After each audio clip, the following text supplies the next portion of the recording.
چند سازمان بین المللی و کشورهای غربی از واقعه‌های اخیر بدخشان اظهار نگرانی و حکومت را برای به گفته آنها استفاده برزیاد نیرو تنقید کردند. با نشر یک بیانیه روز 20 می فرناند دیورینس گزارشگر مخصوص سازمان ملل در امور اقلیت‌های ملی از حکومت تاجیکستان خواست به قول او به سرکوب اقلیت‌های پامیری در ولایت بدخشان خاتمه دهد. او گفت فرونشاندن تظاهرات با عملیات به گفته مقامات ضد تروریستی میتواند سبب ناآرامی‌های بیشتر شود. دیورینس از بی‌توجهی حکومت تاجیکستان به توصیه‌های کارشناسان سازمان ملل برای پیشگیری ناآرامی‌ها اظهار ناراحتی کرده است. متاسفانه حکومت تاجیکستان به نامه‌های ما پاسخ نداد و تنش‌هایی که ماه نوامبر سال 2021 در ولایت مختار کوهستانی بدخشان اوج گرفتند و به مقیاس وسیع‌تر و خطرناکتر رسیدند.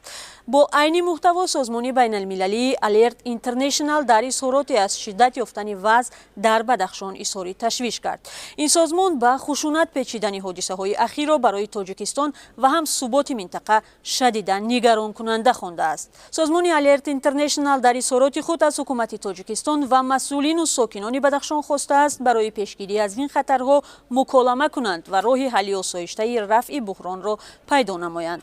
همچنین گروه حامی حقوق اقلیت‌های ملی هم در یک اظهارات از بدتر شدن وضع حقوق انسان در بدخشان نگرانی کرده است. این گروه گفته است میتواند اثبات کند که ساکنان پامیر از ماه نوامبر سال 2021 در شکل‌های گوناگون تحت نظارت و فشار قرار دارند. حامیان حقوق پایمال شدن حقوق آدمان را در این منطقه سبب اصلی حادثه‌های اخیر نامیدند.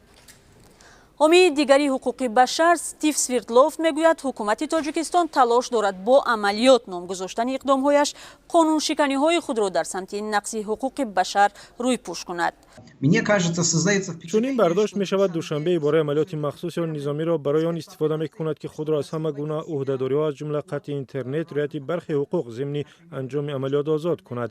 واقعا باید به حقوق به زندگی مهمترین حقوق انسان ها احترام گذاشته شود. البته ممکن است که هنگام گذراندن عملیات حقوق محدود کرده می شود، ولی این کار باید تنها از روی ضرورت دولت انجام داده شود. این محدودسازی ها نباید دوامدار باشند، اما طوری ما می دانیم در پامیر دسترسی به اینترنت خیلی باز محدود است.